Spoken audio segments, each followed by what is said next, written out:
सत साहिब सतगुरुदेव की जय।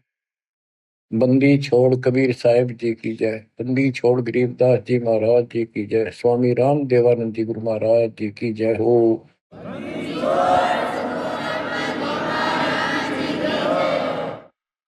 सर्व संतों की जय, सर्व भक्तों की जय, धर्मी पुरुषों की जय। श्री काशी धाम की जय, श्री सुडानी धाम की जय, श्री क्रोथा धाम की जय, श्री बरवाड़ा धाम की जय।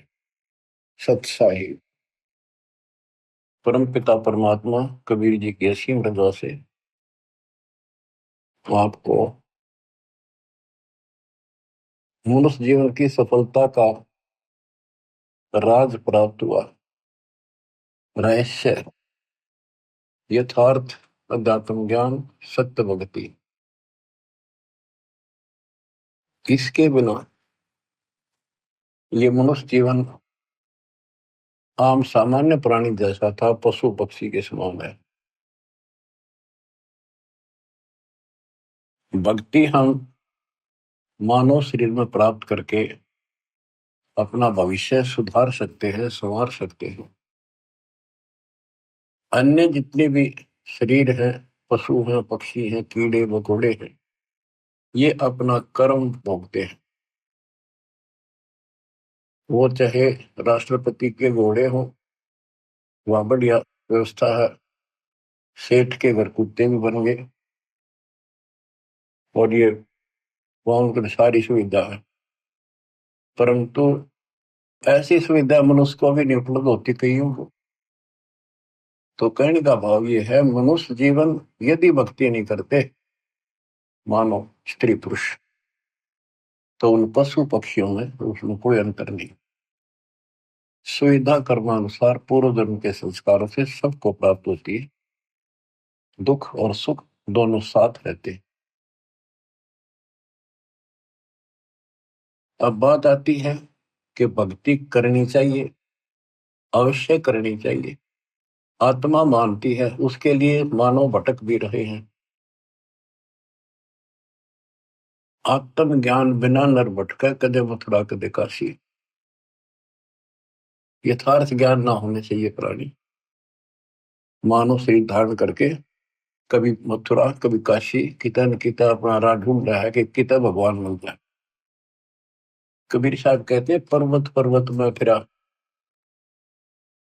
कारण अपने राम, राम जैसे जन मिले, बिन सारे सब काम। बताओ कि परमात्मा की खोज में पहाड़ों पर गए, तीर्थों पर गए, संत समागम अटेंड करे, दान धर्म किए, जैसा मार्गदर्शन मिला, और भी देवी देवता पीर मनाए, मंदिर मस्जिद पूजे, तो मनुष्य जीवन प्राप्त प्राणी को सबतर लगन लगी होती है, क्योंकि वो पिछला संस्कार चंगा होता है, उसका बहुत अच्छा संस्कार होता है, इसलिए मानव शरीर प्राप्त होता है। अच्छा संस्कार कैसे मिलता है? कोई भक्ति की है, धर्म पुण्य किए होते हैं, तो उस कारण से इस मनुष्य जीवन में भी प्रेरणा बनी रहती है कि अच्छे काम करो, कोई भक्ति करो। लेकिन जिनको हम अच्छे काम समझ कर रहे थे, धर्म कर्म भी करते थे और भक्ति भी करते थे, वो शास्त्र विरुद्ध होने से, वो एक आने की नहीं, एक नए पैसे की नहीं। क्योंकि हमारे जो स्पिरिचुअल हैं, हमारे जो आध्यात्मिक ग्रंथ हैं, ये भगवान के विषय का संविधान है। इसमें जैसा कुछ करने को कहा है और न करने को कहा है, हमने वो ही करना पड़ेगा, तभी सफलता होगी। जो हमारे ग्रंथ बताते हैं, हमने उनके अनुसार चलना होगा। इसके लिए जो से हिंदू समाज है, वो अपनी पवित्र गीता, पवित्र वेदों और पवित्र पुराणों को सत्य मानते हैं।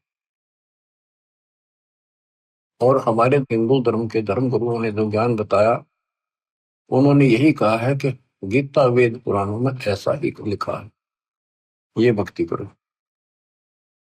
अब यहां हमने सबसे पहले ये देखना होगा कि जो स्पिरिचुअल है, शास्त्र है, हमारे धार्मिक शास्त्र, वो कौन से किस लेवल के हैं, किस स्तर के हैं। 5 वेद है। वैसे तो वेद एक ही होता है। वेद का अर्थ ज्ञान होता है। बोध का अर्थ भी ज्ञान होता है। भक्ति बोध, भक्ति का ज्ञान। वेद, वेद का अर्थ ज्ञान। सूक्ष्म वेद यानी सवसम वेद, जो भगवान ने सब अपने मुख से बोला होता है, उसको सवसम वेद, सूक्ष्म वेद बोलते हैं। ये कंप्लीट, इसके अंदर कंप्लीट मार्गदर्शन है। ये कंप्लीट है, संपूर्ण है।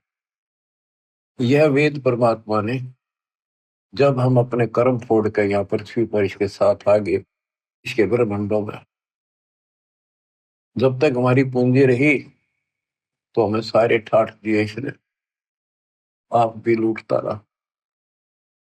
और जब हमारी पूंजी लाए थे वह खत्म हो गई, हमें पटक दिया धरती पर, फिर कमाओ और फिर ऊपर आओ। आपको मैं बार बार बताता हूँ, ये कोई बच्चों की कहानी नहीं है, ये सच से परिपूर्ण है और आपने इसको सत्य मानना होगा। एक मूर्ख लड़की अपने घर से पैसे निकाल कर 30-40 सोना अपने घर से निकाल कर उसकी शादी के लिए घर वाला ने तैयार कर रखा, और एक दुष्ट के साथ भाग दी। जब तक वो पैसा वो लेकर आई थी, वो खर्च नहीं हुआ इतने, तो वह सर पर रखी। फिर उसकी दुरुपति करके जा कमा और खा, दारू पीवे, मांस खावे, और वह मजदूरी करने लगी। वो उसकी बयानबाजी करे। तो वो दशा आपकी है, आप मानव से मत मान, मानना पड़ेगा क्योंकि आप भक्त हो गए हो। 100 की 100 सच्ची है।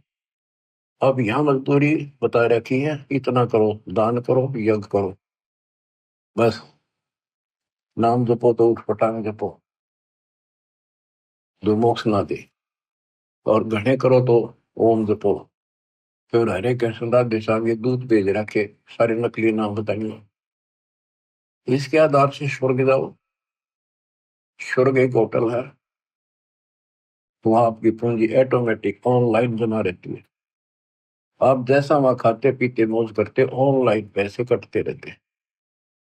उस होटल का चार्ज अलग से होता है, और सुविधा जो आपको देते हैं उनका चार्ज साथ होता है। जैसे वहां कोई खाने की चीजें लेते हैं, 10 रुपए की 20 में देते हैं होटल में।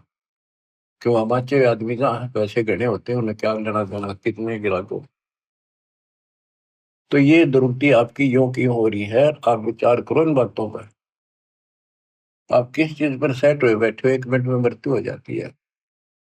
बैठे बैठे राष्ट्रपति तक मर जाते हैं, एक्सीडेंट हो जाते हैं। पोलैंड देश का एक पूरा कैबिनेट, प्रधानमंत्री, सारे मंत्री, दूसरे देश, उसका मित्र देश था, उसमें कोई पूर्व प्रधानमंत्री की डेथ हो गई थी। उसकी मुंह कांड जाते शोक व्यक्त करें, वो विमान न दुर्घटनाग्रस्त हो गया, एक्सीडेंट हो गया, हम सारे मर गए। और ताजे ताजे बने थे, 6 महीने पहले उनकी कैबिनेट बनी थी। और ऐसे गंदे लोग में माचे माचे फिरो तुम, आंख खोलो।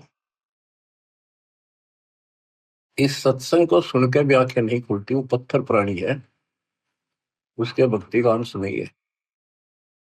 वो इंसान भी अच्छा नहीं, तड़प जानी चाहिए, तड़पला जानी चाहिए आत्मा को, पिता का मर गया किस पे फंस गया। यहाँ सुख नाम की चीज नहीं, रह नहीं की धरती पर किसी के प्रति। किसी स्वर से धोता है तो वो राजी बोलेगा, स्वर से धोते मुंह फेर लेगा।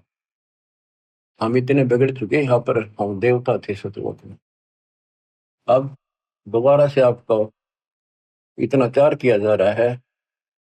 पहले तो पशु तो मानुष बनाए, बीड़ी शराब मांस तम्बाकू गटबड़ बकवाद करते फिरते थे, वो छुट्टी। फिर ज्ञान सुना के देवता बुलाई। अब इस भक्ति को ध्यान से सुनो, इस ज्ञान को ध्यान से सुनो। इसी तरह आत्मा का उबारा होगा, आत्मा में ज्ञान प्रवेश होगा, अपने आप ये सेट होती चली जाएगी। दास पहले पहाड़ी जाता था, पहाड़िया जैसे व्यवहार हुए बकवाद, स्कूल में जान लग गया, 5-6 महीने तो वही चले, फिर धीरे धीरे सेट होना पड़ा, और पढ़ते पढ़ते पढ़ते पढ़ते और छोटी सी पोस्ट भी ग्रहण कर ली। तो इसी प्रकार अगर हम इस मार्ग पर नहीं आएंगे तो हम नो के नो रह जाएंगे।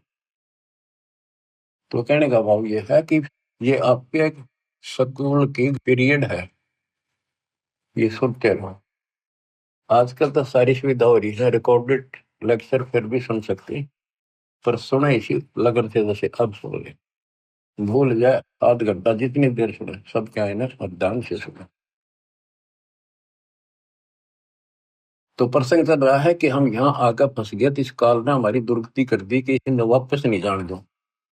इसको पता है कि हम उस परम पिता के अंश हैं, कबीर भगवान के, और माँ बाप को पता होता है उसका बेटा बेटी की तो दुख ही हो रहा हो, उसकी आत्मा तड़पती रहती है पार वैसे के नाम से।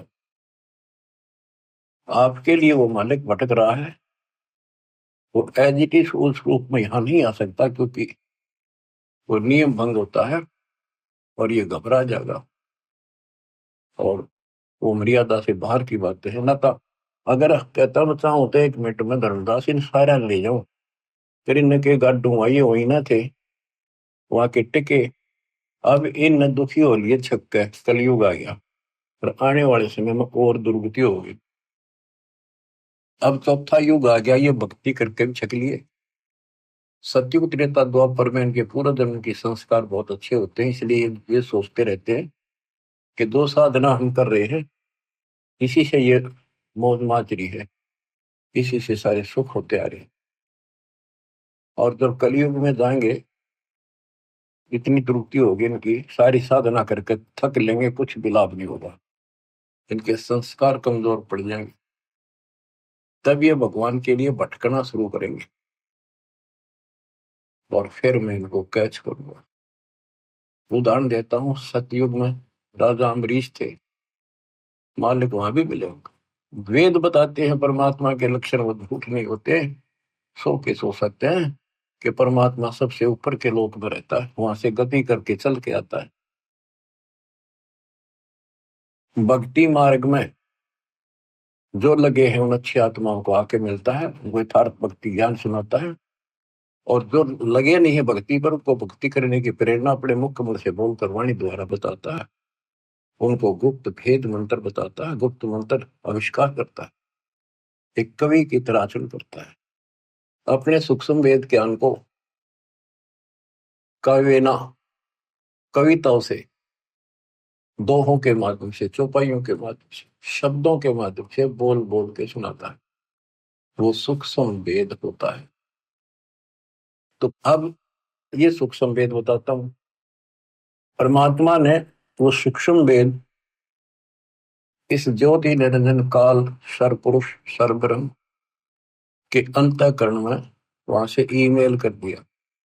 इसके अंदर इसने उसको बाहर निकाला, श्वास से पढ़ा, इसने वो जानकारी ऊपर की कति खत्म कर दी जो हम समझ सकते थे, वो मंत्र भी नष्ट कर दिए, सारी जानकारी खत्म कर दी, अपने तक भक्ति रख ली, बाकी थोड़ा बहुत ज्ञान जो सांकेतिक ज्ञान में रह गया।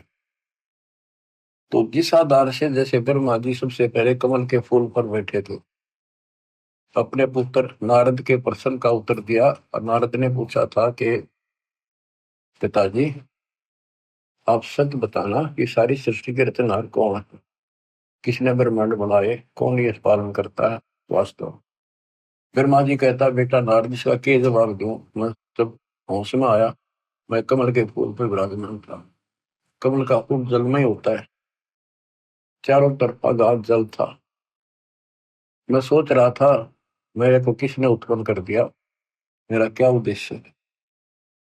आकाशवाणी हुई तप करो, मन कमल के फूल पर बैठे बैठे 1000 वर्ष तप किया, फिर आकाशवाणी हुई सृष्टि करो। उसके बाद लंबी कहानी है, फिर बताऊंगे। तो उसके बाद ये ब्रह्मा विष्णु महेश तीनों इकट्ठे कर दिए, देवी ने इनका ब्याह कर दिया, पाश्चर्य श्री रचो सागर मंथन प्रथम किया था, वेद निकले 4, ब्रह्मा ने वेद पढ़े, उसमें से ओम मंत्र ले लिया। आकाशवाणी से जो हुआ था तप करो, वो तप, ये सोच लिया भगवान का आदेश है, तप करो। वेद भी भगवान गिवन है, गॉड गिवन है, भगवान के दिए हुए, भगवान परमात्मा दत्त है। इनमें ओम नाम, यजुर्वेद अध्याय 40 मंत्र 15, चारों वेदों में कहीं भी फिर दोबारा इसका रिपीट नहीं किया, एक जगह लिखा है और स्पष्ट कर दिया, ओम करतु समर्थ कलवे समर्थ करतु समर्थ। ओम नाम का जाप काम करते करते सुमन करो, विशेष कसक के साथ सुमन करो, अपना मूल कर्तव्य समझ कर सुमन करो। अब दास आपको समझाना चाहता है कि ये हमारे दातम ग्रंथ है, शास्त्र है, ये कौन से किस सत्र के? इन चारों वेदों का सारांश श्रीमद् भगवत गीता है। और पुराण क्या है? ब्रह्मा जी ने जो ज्ञान प्राप्त हुआ, जैसा वेदों को समझा, तो उसके अनुसार अपनी संतान ब्राह्मण ऋषियों को बताया। तो ऋषियों ने ब्रह्मा से प्राप्त ज्ञान है, ये ऋषि ब्रह्मा जी की संतान है, ब्राह्मण सारे। तो ब्रह्मा जी कहता कि मैं तो कमल के फूल पर बैठा था, मुझे नहीं पता मैं कहां से उत्पन्न हो गया। ये फिर जानी जान नहीं है, सर्वज्ञ भगवान नहीं है। इसने जो ज्ञान अनुभव किया, तो इसने अपनी कथा बताई, तो इस आधार से ऋषियों ने तप तो ब्रह्मा जी से प्राप्त कर लिया। ब्रह्मा जी ने बता, वेदों में केवल ओम नाम है, ओम नाम वेदों से ले लिया। तो इससे इस आधार पर ब्रह्मा जी के वंशज ऋषियों ने तप किए, जबरदस्त तप किए, शरीर गाड़ दिए, परवाह नहीं की, मिट्टी चढ़ गई शरीरों पर, खाना पीना त्याग कर मन की चाह मन लगे कि भगवान मिले तो जीवन सफल, नहीं तो व्यर्थ है। तप किया, ओम नाम का जाप किया। ओम नाम के जाप से ब्रह्मलोक प्राप्त होता है। गीता अध्याय 8 श्लोक 13 में गीता बोलने वाला कहता है, मुझ ब्रह्म का ओम इति एक अक्षर ब्रह्म व्यवहारं माम अनुसमण यह परियाति तदंदेह स याति परमां गति। ओम इति एक अक्षर, केवल एक ओम अक्षर है, ब्रह्म व्यवहारं माम अनुसमण, मुझ ब्रह्म का स्मरण करने का, माम ब्रह्म। और जो इसका अंतिम सांस तक स्मरण करता हुआ शरीर त्याग कर जाता है, वो ओम से मिलने वाली प्रगति प्राप्त करता है। देवी पुराण श्री देवी दुर्गा जी अपने शिष्य प्रिय शिष्य हिमालय राजा को ये बताती है कि यदि तुम्हें मोक्ष चाहिए, तो उसने कहा जी मुझे ब्रह्म की जानकारी दो, मोक्ष मार्ग बताओ। तो देवी ने कहा कि और सब बातें छोड़ दे, ओम नाम का जाप कर। इस ओम नाम के जाप से तू ब्रह्मलोक में जाएगा, जहां पर वो ब्रह्म रहता है उसको प्राप्त कर लेगा, तेरा कल्याण हो। गीता अध्याय 8 श्लोक 13 में कहा है कि मुझ ब्रह्म का एक ओम मंत्र है। यजुर्वेद अध्याय 40 मंत्र 15 में कहा है कि ओम का नाम जाप करो। 8वें अध्याय के 16वें श्लोक में कहा कि ब्रह्मलोक में गए प्राणी भी वापस आते हैं। बच्चों, इसने जुल्म कर रखा, कभी रास्ता नहीं दे रखा था, खुद मालिक आए, अपने बच्चों को ऊपर ले जाके अपनी समर्थता अपनी शक्ति से परिचित करा, फिर वापस छोड़ा। 600 साल हो गए इस प्रोसेस में परमात्मा लगे हुए हैं, जिसमें 6 गवाह आपके सामने दास ने आई विटनेस बता दिए। जब जाके दास की भी तसल्ली हुई कि सचमुच कबीर इज गॉड, न कबीर न को भगवान माने, दानक दुल्हा सारी उम्र कपड़ा बनता बनता मर गया, रोटी भी ठीक से टाइम पर नहीं बनती थी, इसी को तो सक्षम कहते हैं।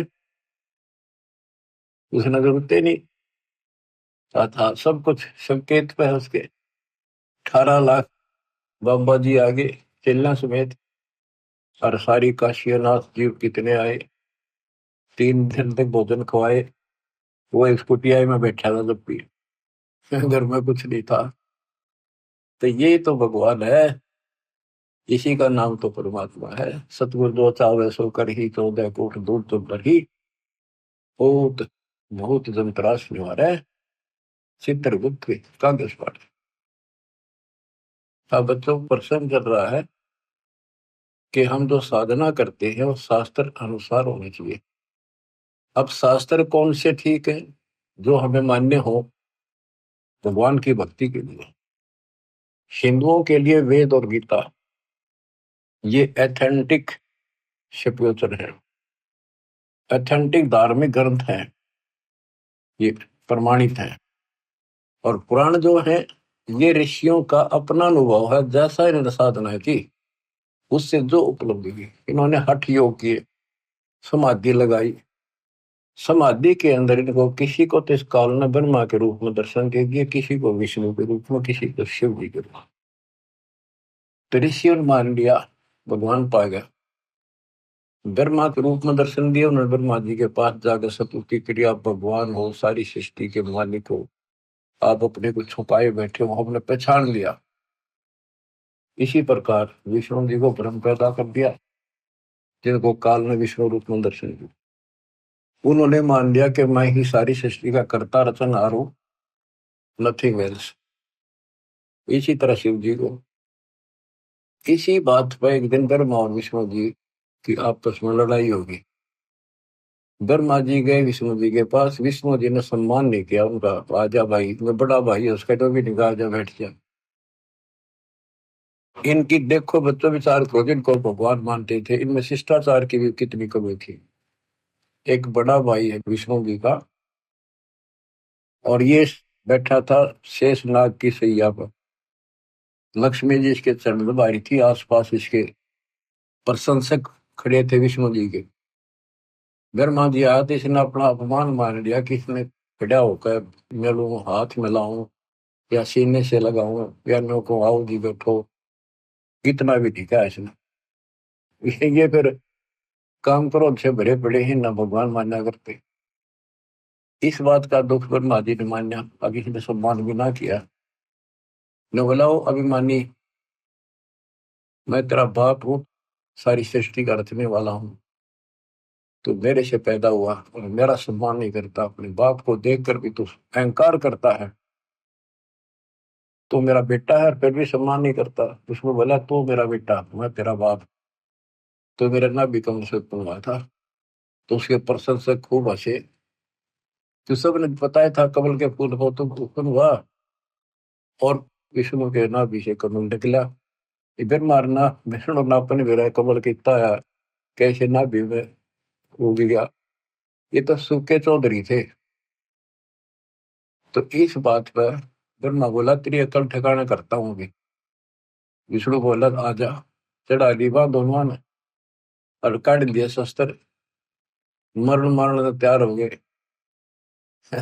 कमाल की बात है, शिव पुराण में ऐसा लिखा, ऊपर से देवता आकाश तिरंग पर फूल बरसावे, शाबाश, मरो कट के, शाबाश, देखते हैं कौन ताकतवर है। लेकिन इनकी सब बच्चा का कहां तक नाश हो रहा है।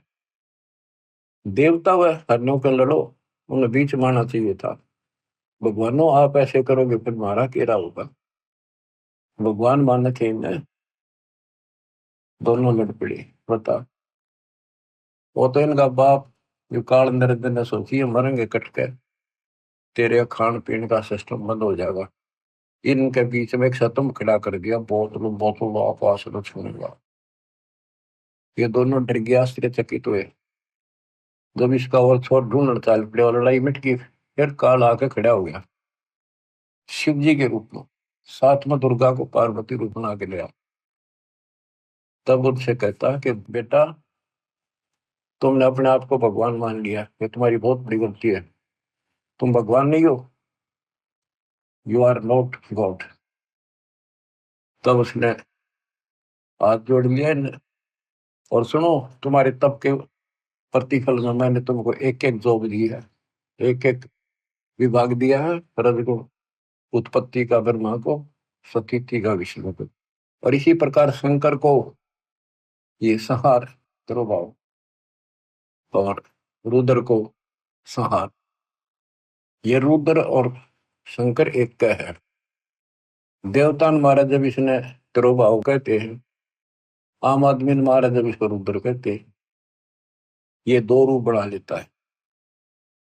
वैसे इसके 11 रुद्र हैं, 11 रूप बनाए थे इसमें।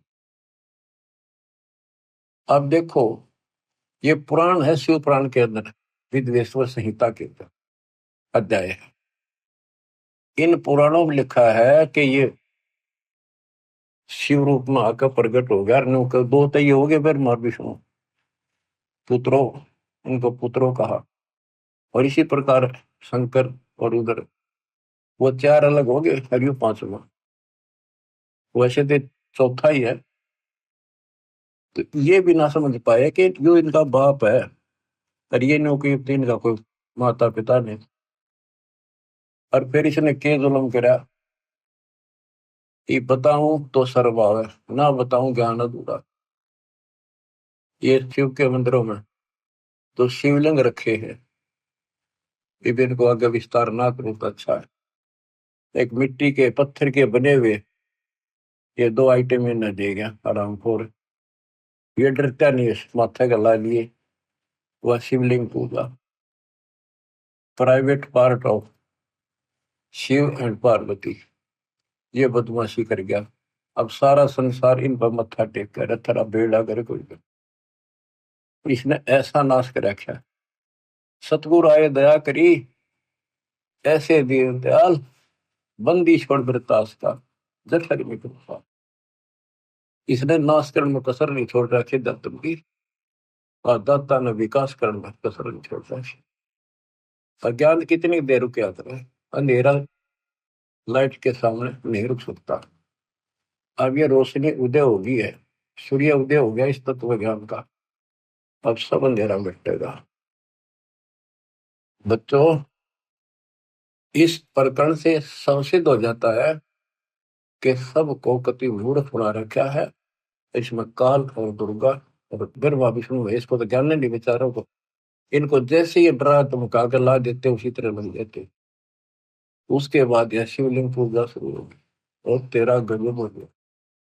अब आते इस बात पर कि हम भक्ति करें तो शास्त्र अनुसार करें।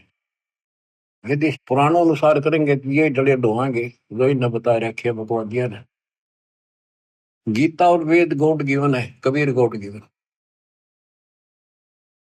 तो इनके अंदर इनके अनुसार साधना करनी पड़ेगी, लेकिन इनमें इनकम्प्लीट नॉलेज भी है और वे ऑफ वर्शिप भी इनकम्प्लीट है। ज्ञान झूठ नहीं है वेद और गीता में, लेकिन संपूर्ण नहीं है।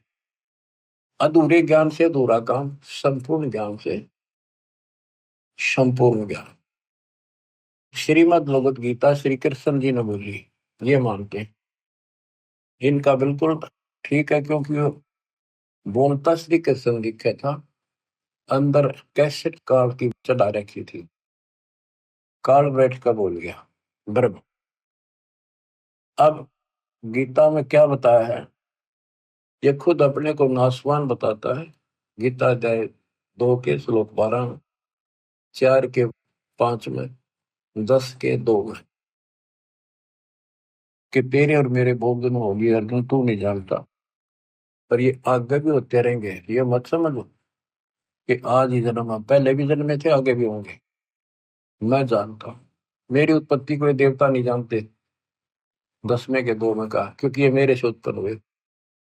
अब बाप की उत्पत्ति को बच्चे कैसे जाने, दादा बताओ भाई। तो दादाजी कबीर भगवान इनके दादा है।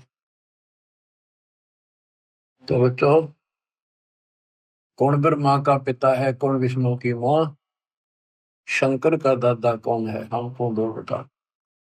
ब्रह्मा विष्णु महेश तीनों भाई। इनका पिता ज्योतिर्नंदन, मां दुर्गा और दादा सतपुरुष कबीर भगवान। गीता गए 16 श्लोक 23 में कहा है कि जो शास्त्र विधि को त्याग के मनमाना आचरण करते हैं, उनको ना सुख प्राप्त हो, ना कोई सिद्धि प्राप्त हो, ना उनकी गति यानी मोक्ष हो। फिर भक्ति करते इसी के लिए। गीता 10, 16 श्लोक 24 में स्पष्ट कर दिया कि इससे करते और अकर्तव्य में जो करने योग्य कर्म है, न करने योग्य कर्म है, उनके लिए अर्जुन ये शास्त्र ही प्रमाण। शास्त्र आपको सिद्ध कर दिया, गीता और विष्णु इनके सतर के। हम बच्चों, हमारे लिए जो शास्त्र है हमारा सूक्ष्म वेद है, जो कबीर गॉड गिवन है। हमारे को इसकी कति जरूरत नहीं थी, ना गीता की, ना वेदों की, ना पुराणों की। और 17 फरवरी 1988 को दास का भाग्य उदय हुआ। पूज्य गुरुदेव से दास की किस्मत जागी, दीक्षा प्राप्त हुई, दीख मिली। उससे लेकर सन 2000 तक दास परमात्मा कबीर जी द्वारा दिए ज्ञान और संत गरीबदास जी के अमर ग्रंथ के आधार से सत्संग किया करता था दास। उनकी ऑडियो भरी, उनकी वीडियो भी तैयार की थी, कैसेट बना करके बड़ी बड़ी सी, वो वीसीआर में चल करती। तो उसके बाद एहसास हुआ कि ये ज्ञान तो भगवान पहले बताया करते हैं, किससे नहीं माना। बाद में सारे भाग्य 64 लाख और खूब लाभ हुए। जब तक मालिक तेरे को पहचानेंगे नहीं, गॉड नहीं मानेंगे, भगवान नहीं मानेंगे, कोई नहीं टिकेगा। दास को प्रेरणा दी गुरुदेव ने कि हो सकता गीता वेद पुराणों में पाना चाहिए ये ज्ञान को, कि भगवान बता रहे हैं ऐसा है, और वेद गीता सच्चे हैं तो इनमें पाओगी बात कुछ ना कुछ। 2001 में दास ने ये गीता मंगाई, उसको पढ़ना शुरू किया। मालिक की कुछ रजा थी, दूसरी खोलते तीसरा पेज पलटा, अध्याय 18 का श्लोक नंबर 61 शुरू में है। ये और गीता भी हाथ लागी, जिसमें आमने सामने शब्द और अर्थ है। ये दूसरी आ जाती तो मत्था मार के बैठ जाता मैं भी। तो इसमें अर्थ सामने है, प्रतीक एग्जैक्ट ज्ञान समझ में आ जाता है। तो उसमें पाया कि परमात्मा सबके हृदय विराजमान है, कर्मानुसार एक यंत्र की तरह घुमाता है। और हे अर्जुन, तू स्वभाव से उसी परमेश्वर की शरण में जा, उसकी कृपा से तू परम शांति को, सनातन परम धाम को प्राप्त कर। मेरा तो एकदम जैसे नींद तो जाग्या कर आदमी, और सोपन देख ले को घना अच्छा, और कूदता उठा करे, वह बनी मेरे साथ। ओ तेरे की, फिर लगा नोट कर लिया ये श्लोक अध्याय। फिर देखा धीरे धीरे रो तेरे की सारा खजाना बड़ा सारी है सच्ची परमात्मा की। 15वां अध्याय 8वां अध्याय 7वां देखा, रजगुण ब्रह्मा सतगुण विष्णु, यह हम पढ़ाया करते सूक्ष्म वेद में। रजगुण ब्रह्मा तम गुण शंकर, सतगुण विष्णु कहावरी, चौथे पद का भेद निहारा, डरला सदगुण पावरी। और कबीर सागर में, कबीर साहब के ग्रंथ में, गरीबदास जी के ग्रंथ में स्पष्ट है, ब्रह्मा विष्णु महेश और ये इनका बाप चौथा। इन चारों को भी छोड़ को पांचवें में पहुंच जावे, क्या कबीर शो हम तराव। तो गीता देखा, दूसरे का 12वां श्लोक, चौथे का 5वां, 10वें का 2, और दूसरे का 17 के अविनाशी तो वो है जिसने कोई नहीं मार सकता, जिससे सारा संसार व्याप्त है। और तेरे की वो सतिथि आज मैं वर्णन नहीं कर सकता, मेरे हृदय में जो उमंग और खुशी उत्पन्न हुई थी। हे भगवान, जैसे खजाना पा जाए अगर कंगाल को, घना धन मिल जाए, घना थोड़ा नहीं, तो वो पागल सा हो जाकर किस न बताऊं, कैसे छुपाऊं, तक बताऊं, ऐसी स्थिति होगी। तो मालिक ने खजाना दास को ही दिया, छुपा रखा था। हो। तो बच्चों, उसके आधार से फिर गहरी नजर गीता तैयार करी दास ने। गीता के आधार से पुराणों को देखा, वेदों में देखा, सारे खजाना भरा पड़ा। ज्यों का त्यों सच्चाई। कबीर साहब कहते हैं, वेद कते झूठे नहीं भाई, झूठे है जो समझे ना। अब दास आपको जो बताना चाहता हूँ उस पर आता हूँ कि हमारे जो ग्रंथ है, गीता अध्याय 7 श्लोक 12 से 15 में आपको बता रखा है, रघुबर सतगुण विष्णु से जो कुछ हो रहा, काल कहता है इसका निमित्त मैं हूं, मेरे कारण है उत्पत्ति, सतिथि और संहार।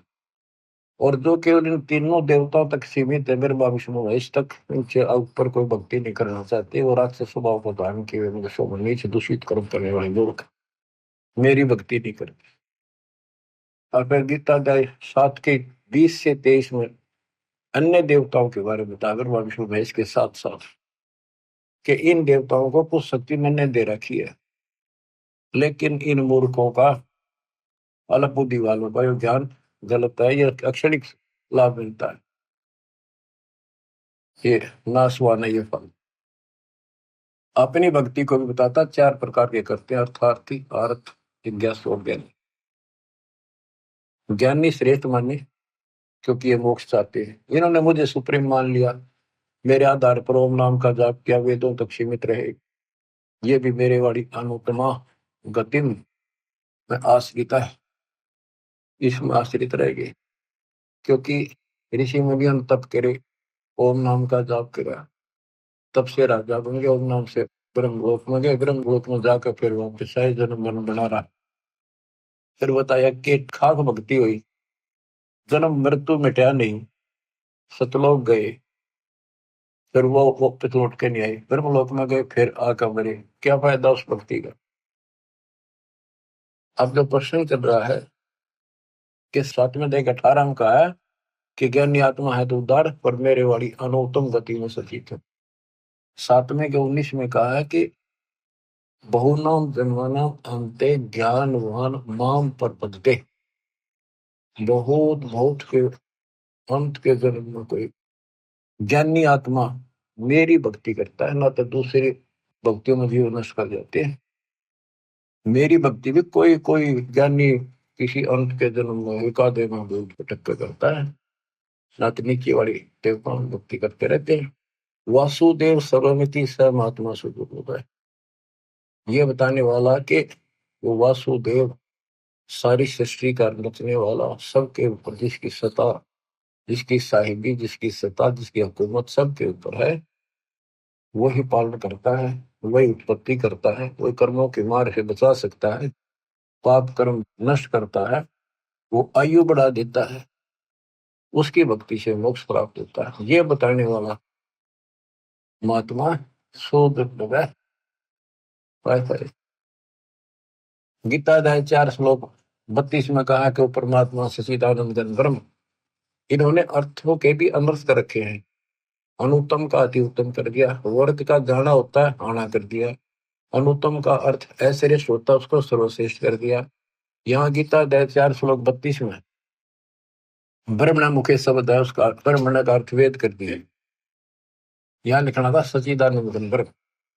गीता अध्याय 17 श्लोक 23 में ब्रह्मण शब्द है, उसका अर्थ वहां इन्होंने ठीक रखा है, सच्चिदानंद घन ब्रह्म। ओम तत्सत यानी सच्चिदानंद घन ब्रह्म की उपासना का केवल त्रिविध समर्थ है, 3 प्रकार से शिवण है इसका, 3 मंत्र का। अब आता हूं मैं चौथे के 32 में, उसमें क्या कि परमात्मा अपने मुख कमल से, सच्चिदानंद घन ब्रह्म अपने मुख कमल से वाणी जो बोलता है, उस वाणी में ऐसा ज्ञान है जिससे सारे कर्म समाप्त हो जाते हैं, जन्म मरण मिट जाता है, सदा सुखी हो जाता है। उस ज्ञान को चौथे अध्याय के 34 में तत्वदर्शी संतों से पूछो, दंडोत प्रणाम करो। दंडोत प्रणाम करने से, निष्कपट भाव से, सरलता पूर्वक, नम्रता पूर्वक प्रसन्न करने से वो तत्वदर्शी संत जो तत्व ज्ञान का उपदेश करेंगे। उस परमात्म तत्व का, कौन से का, 18वें अध्याय के 62 वाले का, उस परमात्मा का उसका ज्ञान होता है। वो कौन है? 7वें अध्याय के 29वें श्लोक में गीता बोलने वाले ने कहा है कि जो केवल जरा वृद्धावस्था के कष्ट से, बच्चों, वृद्धावस्था का जो दुख है ना, ये मृत्यु दे घूमता है, मौत तो एक बार हो जाए, और यो कम से कम 20 साल मरे, फिर एनमाटी, कभी आंख दुख है, कभी चार दुख है, कभी टांग दुख है, कभी शुगर बढ़ गई, कभी बीपी बढ़ गया, उठा जाना बैठा जाना, कब्जी होगी, गैस में, तो सुना नहीं, रोए बैठ के। तो कर्महीन इंसान तो भक्ति नहीं करते, भक्ति करने वालों पर यह असर नहीं होगा, लेकिन मर्यादित रहेंगे तो। भक्ति भी कबीर साहब की अरदास के माध्यम से, कि वो केवल जरा मरण से छूटने का, मृत्यु से दुख से बचने के लिए केवल प्रयत्नशील है और कुछ नहीं मांगते। वो तत्परम से, सारे धातुओं से और सारे कर्मों से परिचित है। आठवें के प्रथम अर्जुन ने प्रश्न किया, किम तत्परम, तीसरे में उत्तर दिया, आठवें के श्लोक में तीसरे में, वो परम अक्षर परम है। आठवें के 5-7 में गीता बोलने वाला अपनी भक्ति कहता है, मुझे भक्ति कर मेरे पास रहेगा, जन्म मरण बराबर रहेगा अपना दोनों का। ये पहले ध्यान में सिद्ध कर दिया आपको। 8 में के 8, 9, 10 में कहा, सचिदानंद घन ब्रह्म की जो भक्ति करता है, परम अक्षर ब्रह्म जी उसके पास जाता है। 15वें अध्याय के चौथे श्लोक में कहा है कि तत्व ज्ञान रूपी शस्त्र से इस ज्ञान को काट कर उसके पश्चात परमेश्वर के परम पद की खोज करनी चाहिए, जहां जाने के बाद साधक फिर लौट कर संसार में नहीं आते। जिसने सारी सृष्टि की रचना की है उसी की भक्ति की। 15वें अध्याय के 17वें श्लोक में कहा कि उत्तम पुरुषत्व ने परमात्मा की उदाहरण थे। उत्तम पुरुष, पुरुषोत्तम श्रेष्ठ परमात्मा तो कोई और है? जो परमात्मा कहा जाता है, परमात्मा, और जो तीनों लोकों में प्रवेश करके सबका धारण पोषण करता है, वो अविनाशी परमेश्वर है। अब गीता यही समाप्त हो जाती है जब ये कहता है कि उस तत्व ज्ञान को किसी तत्वदर्शी शब्द से जाकर पूछो। मोक्ष उससे होना, जन्म मरण उससे मिटना, वृद्धावस्था का संकट उससे कटना, एक मालिक कुल का वही है। उसकी साधना कहाँ है? वो ना वेदों में। वेद कतेब, वेद ये चार, और चार कतेब इन मुसलमानों की, ईसाइयों की, जबूर, इंजिल, तौरेत और कुरान। ये चार कुरान, चार किताब और चार वेद कतेब एक जैसा ज्ञान है, यानी इनकम्प्लीट है। हम इनको गलत नहीं कहते कि गलत है, अधूरा ज्ञान है। और अधूरे ज्ञान तो फिर लाभ क्या होगा, अधूरा ही काम। अब आपको बताता हूँ थोड़ा सा पाक कुरान मजीद।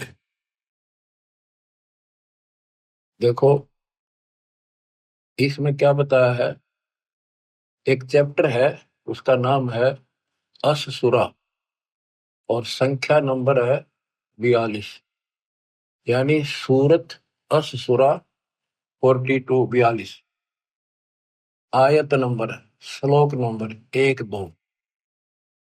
आयत नंबर 1 पर प्रथम में लिखा है आ मीम। आ माने है, मीम माने मैं, है और मैं, ये दो अक्षर अलग अलग, जैसे क, ख, ए, ऐसे है और मैं। फिर दूसरी आयत में लिखा है एन सीन काफ। जैसे हम पंजाबी सीखा करते थे, चौथी कक्षा शुरू हो जाती थी पहले पंजाबी, पंजाब ज्वाइंट था, हरियाणा और पंजाब एक थे। तो पंजाबी की हम जब वर्णमाला सीखा करते थे तो कहते थे कक्खा गग्गा दद्दा गग्गा, ईड़ा ऊड़ा सस्सा मम्मा, यानी कक्खा क, गग्गा ग, तथा त, दद्दा द। तो कक्खा गग्गा, क ख ग, ऐसे सीखना पड़ता था। तो एन का अर्थ है ए, सीन का अर्थ है से, का अर्थ है क। ये वर्णमाला है अरबी की, एन ए, सीन से, का क, ए से क। इसके अनुवादकर्ता ने, पाक कुरान के अनुवादकर्ताओं ने ये लिखकर छोड़ दिया है कि इन दो आयतों का अर्थ तो अल्लाह ही जान सकता है और कोई नहीं। ये क्या है, गीता अध्याय 17 श्लोक 23 में ओम तत्सत, ये 3 मंत्र हैं। इनमें तीनों मंत्रा का पहला अक्षर है ए से क। जिनको तीनों मंत्र प्राप्त हो बच्चे आसानी से समझ जाएंगे। ये वो मंत्रों का केवल पहला पहला अक्षर लिख रखा है, इसमें और नथिंग। तो ऐसा कहते के हासिल होना था, ओम तत्सत से क्या हासिल होना था, अब इसकी एब्रीविएशन निकली सारी। अब इसको सारे से विस्तार से करा, अब पता चला ये सूक्ष्म भेद में पहले ही था। बच्चों आंख खोलो, दास कौन है? कबीर साहब कहा करते हैं कि भाई मैं सारी सृष्टि का मालिक हूं, मैं खुदा हूं, लेकिन कौन जाने से बात नहीं। दास कहता विश्व में एक नंबर का तत्वदर्शी सब दास है, नथिंग एल्स। इतना कह रहा हूं मैं। अब पाक कुरान सूरत फुरकानी 25 में आयत 52 से लेकर 59 तक 52 से 59 में स्पष्ट किया है कि हे हजरत मोहम्मद, हे मोहम्मद, हे नबी, हे रसूल। कौन बोल रहा है? कुरान का ज्ञान देने वाला अल्लाह। कि ये काफिर लोग जो है कबीर अल्लाह को नहीं पूजते, इसके अतिरिक्त औरों को भी शरीक करते, दूसरे देवताओं को। तो इनके साथ संघर्ष करना कबीर के लिए, और इनकी बातों में नहीं आना। तेरी बात ना मानना, लड़ाई नहीं करनी, ते इनकी ना मानना, मेरी बातों में विश्वास कर। ये वही है जिसने 6 दिन में सृष्टि को 7 मिनट ताकत पर जा बैठा है। सृष्टि में सारी आयु उत्पत्ति, माता पिता भाई बहन सब, सारी नदी नाले तारे पृथ्वी स्वर्ग पाताल सब बनाया उसी ने। और वही पाप कर्मों को नष्ट करने वाला है, गुनाहों को अच्छी तरह जानता है। उसकी खबर किसी बाखबर से पूछो। तो यहाँ पाक कुरान भी यहाँ पर समाप्त हो जाती है। इसमें वो ज्ञान है ही नहीं उस अल्लाह का जिसने सृष्टि रची। तो ये गलत नहीं कह सकते किसी ग्रंथ को, लेकिन ये इनकम्प्लीट है। इनकम्प्लीट से मोक्ष नहीं हो सकता। मोक्ष तो संपूर्ण अध्यात्म ज्ञान से होगा, और वो तत्वदर्शी संत बताता है। इसमें स्पष्ट कर दिया दोनों पवित्र धर्मों की पवित्र शास्त्रों ने कि पूर्ण परमात्मा की जानकारी तत्वदर्शी संत बताते हैं। जैसे पाक कुरान सूरत अस-सूरा 42 में प्रथम आयत में हा मीम, हा का अर्थ है, मीम का अर्थ है मैं। जैसे हा, मम्मा, कखा पंजाबी की वर्णमाला ना, ये अरबी वर्णमाला है। और मैं, इसका अर्थ है हक मंत्र। हक मंत्र जिसके पहले अक्षर ये है एन सीन का। तो ये बच्चों ये तो एक संकेतिक है। वेद कहते हैं जो तत्वदर्शी संत होता है वो सदग्रंथों के सांकेतिक शब्दों को विस्तार से खोल कर बताता है, उसका यथार्थ ज्ञान देता है। गीता अध्याय 7 श्लोक 19 फिर दोहराता हूँ। बहुनाम जन्मानाम अन्ते ज्ञानवान नाम प्रपद्ये। बहुत बहुत के जन्मों के किसी अंत के जन्म में कोई ज्ञानी आत्मा मेरी भक्ति करता है कर्म की, अन्यथा वैसे ही डले होकर चले जाते हैं।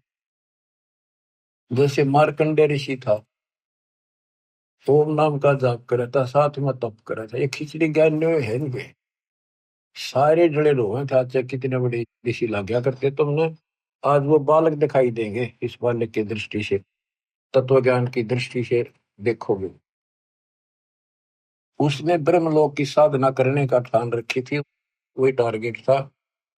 इंद्र आया, इंद्र की उर्वशी भेजी, सब फेल होकर चली गई।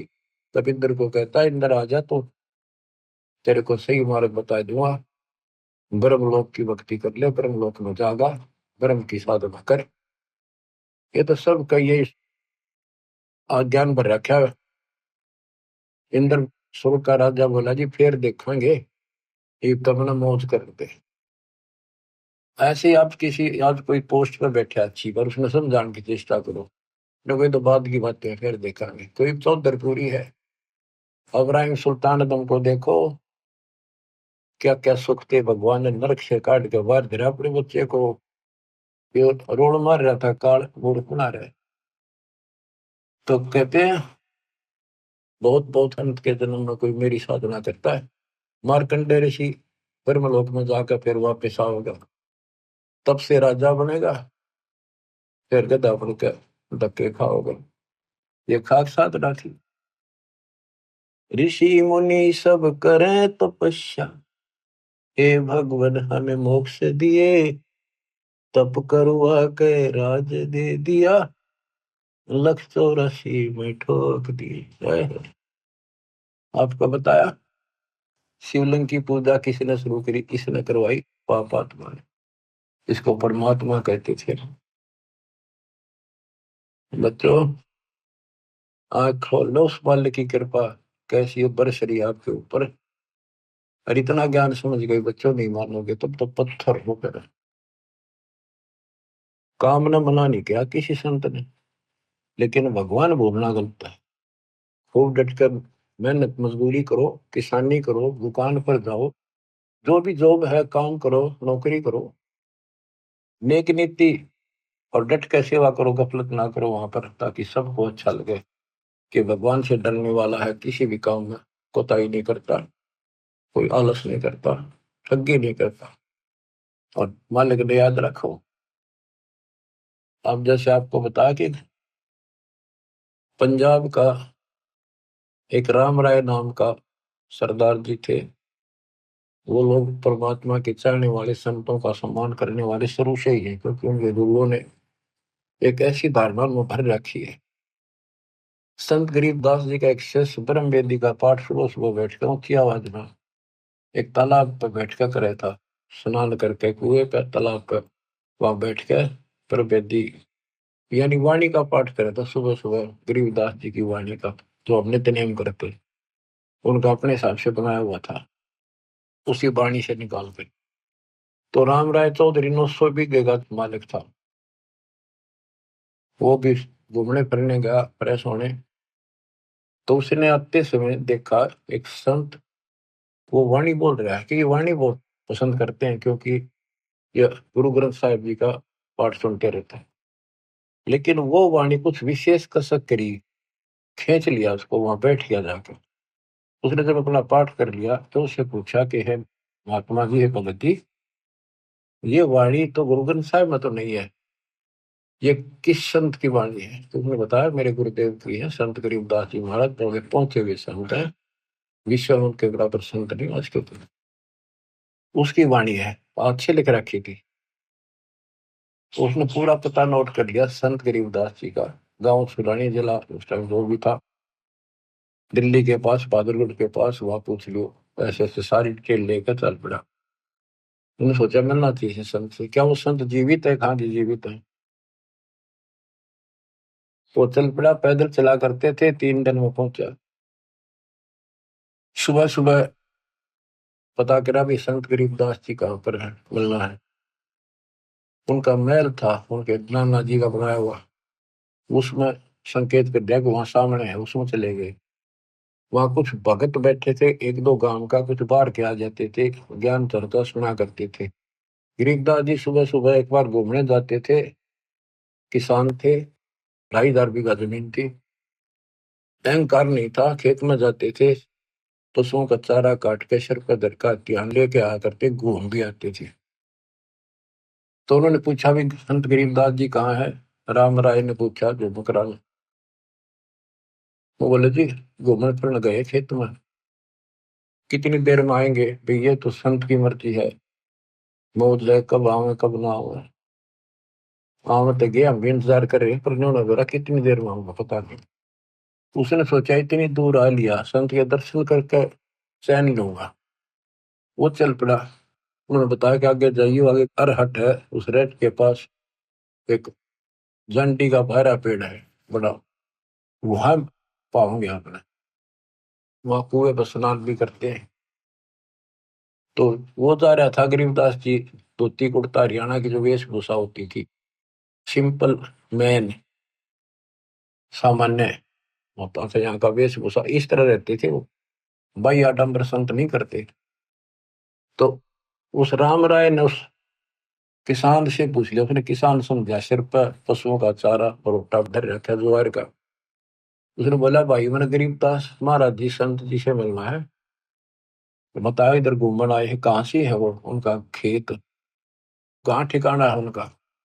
गरीबदास जी बोले आ जाओ, उन्हें पहचान दिया वो संत भी थे कि आ जाओ मेरे साथ, मैं मिलाऊंगा उनसे।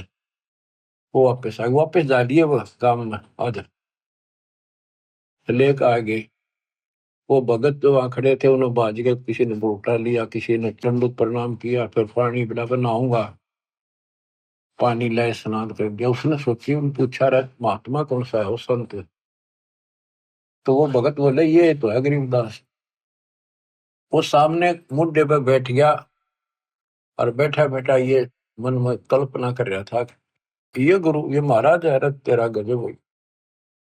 उसने कल्पना कर रखी थी, उसका इमेजिन था कि बड़ी बड़ी जटा पाऊंगी, गल में माला मला होंगी और धूना दाना ला रखा होगा किधर, या डेरा होगा तो बहुत बढ़िया सुंदर कपड़े लाल पीले, यानी कोई आडंबर जरूर पाओगा। संत को ऐसा ही माना जाता है, उधर सारे ऐसे मानते थे। और उसने देखा सिंपल किसान सामान्य आदमी, इसका 2,500 बीघे जमीन बताओ है, इसलिए लोग इसके चापलूसी करते हैं, ये गुरु यूं बना रहे हैं इसको, ये तो मेरे जैसा किसान है, तेरा गजब हो, ये खोदा पहाड़ निकली चुया इतनी दूर था, यो संत पाया। यो मन सोचे बैठा बैठा। गरीबदास जी स्नान करके तुरंत और धोती बांधा करते हैं हरियाणा में, और एक और उसका पल्ला सा धोती का एक बेल्ट सी बांध जाकर उसने अड़बंद बोलना, अड़बंद उसको बांधने के लिए तैयार हुए था। हाथ पे उंगली का चोट लाग रही थी, लीला थी दाता, पट्टी ही बांध रखी छोटी सी। तो राम राय से बोले भाई झुमक रहा, उसने अपना राम राय नाम बताया। परमात्मा बोले रहा झुमक रहा, ये इसका उर्फ नाम था। वो ऐसे चंचल माइंड का था, पूरा मतलब विश्वासी कम था, हर चीज में कोई ना कोई पूछा ताछी अटपट रखा करता, तुर्क वितर्क ज्यादा करता था। झुमकरा डगमग से ख्याल का था, इस तरह उसको झुमकरा भी कहते थे। और वहां बैठे बैठे भी वो कल्पना इसी कर रहा था, यो किसा गुरु ये क्या हुआ फलाना है। झुमकरा का जब मैं उसे समझ गया कि उनका बताया भी को नहीं, फिर भी उसने कहा कि भाई मेरी एक धोती बांध दे, अल्लाह मेरा हाथ का चोट लग गई है। उसने उठ के और वह गांठ लाई, और धोती शरीर के मां के निकल कर धोती का गांठ लग गई। तो उसने फेर खोला जल्दी, दूसरा फेर ऐसे किया, तीसरा फेर ऐसे करा, वो गांठ फिर शरीर के अंदर से निकला हुआ। तो गरीबदास जी बोले रहे झुमक रहा, मैं तो तेरे जैसा किसान हूं, या गांठ ना लगती क्या बात होगी। ऊपर देखा, विष्णु रूप धारण कर रखा, क्योंकि पुजारी विष्णु का था बेसिक, वो बने हुए थे सिख। लेकिन ये जैसे वहां पर 125 गांव गुजरा के वो सारे सरदार को वहां है, और वो रामकृष्ण के पुजारी हैं ज्यादा से ज्यादा, और गुरु ग्रंथ साहिब का भी सम्मान करते हैं, पाठ भी करवाते हैं। तो कहने का भाव है कि वहां पर वो पैरा में पड़ गया कि भगवान माफ करो, मैंने बहुत अच्छी कुंडी कह दी। फिर वो उसी रूप में आ गए, गरीबदास रूप में, और बैठ गए, फिर चर्चा शुरू हुई। सारा ज्ञान समझाने के बाद वो राम राय कहता है भगवान मैंने सारा घूम लिया, ये ज्ञान नहीं पाया। गरीबदास बोले पाओ भी को नहीं। सब गीता का मूल है राई झूमक रहा, ये सुख संवेद समूल सुनो राई झूमक रहा, तत्व ज्ञान कोई ना कहे राई झूमक रहा, ये पैसे ऊपर नाच सुनो राई झूमक रहा, कोटों मध्य कोई नहीं रे झूमक रहा, अरबों में कोई गर्क सुनो राई झूमक रहा। बच्चों उनको पूरा ज्ञान बताया कि करोड़ों में नहीं पाओ तुझे इस ज्ञान को बताने वाला, अरबों में। उस समय संत गरीबदास जी थे, केवल संत गरीबदास जी थे पूरे विश्व में एक रिश्ता तो वेद जाने वाले। लेकिन वो डिस्क्लोज ठीक से नहीं करना था, उन्होंने लिखवा दिया सारा, आज ये आपके लिए खजाना आज खोलना था। अब कलयुग 5 बीत गया वर्ष जब। तो बच्चों आपकी किस्मत देखो, जन्म ऐसे समय में, ये बच्चों का काम नहीं, सामान्य बात नहीं है कि ऐसे संस्कार बनाना ही मालिक ने बनवाए।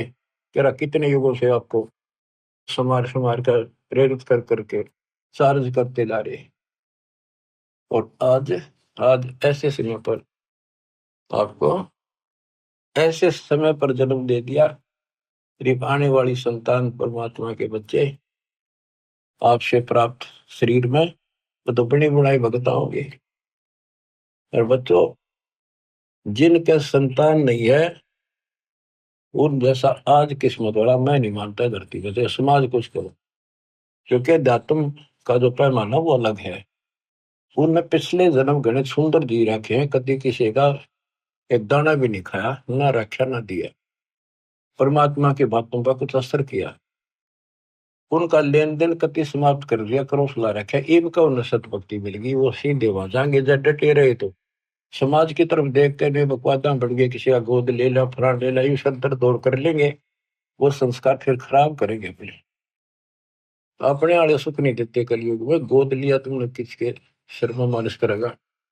तो मेरा राय है इस कर्म में बना लो, निकल जाओ गंदे लोग तो, निकला जाता होता है। मैं तो दे दी है बालम बरे नु, मैं तो दे दी है बालम बरे, संसारी दी गल्ला चिन्ह न बूझ शब्द जो गहरे, मुर्दों से ती प्रीत लगावे न जाने सतगुरु मेरे।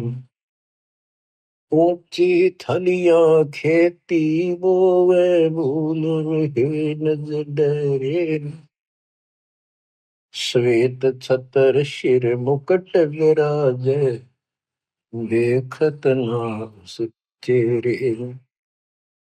ये संसार समझदा नहीं कहंदा शाम दोपहरे, ये संसार समझदा नहीं कहंदा शाम दोपहरे, गरीब दास ये वक्त जाते है रोगे इस पैरे, गरीब दास ये वक्त जाते है रोगे इस पैरे। बच्चों सुधर जाओ, संभल जाओ। इतना गजब का अवसर आपको मिला है जीवन का, आप सामान्य आत्मा नहीं हो। साधना सेती मस्करी चौरा नाल साल मल अखाड़ा जीतेंगे युग युग के बाद। आप वो युग युग के माल हो, वो पहलवान हो इस भक्ति के खड़े के फाइनल गेम में आ रहे हो। सावधानी बरतना, मालिक आपको सदबुद्धि दे, हिम्मत दे, बुराइयों से बचावे, मोक्ष दे। सत साहिब।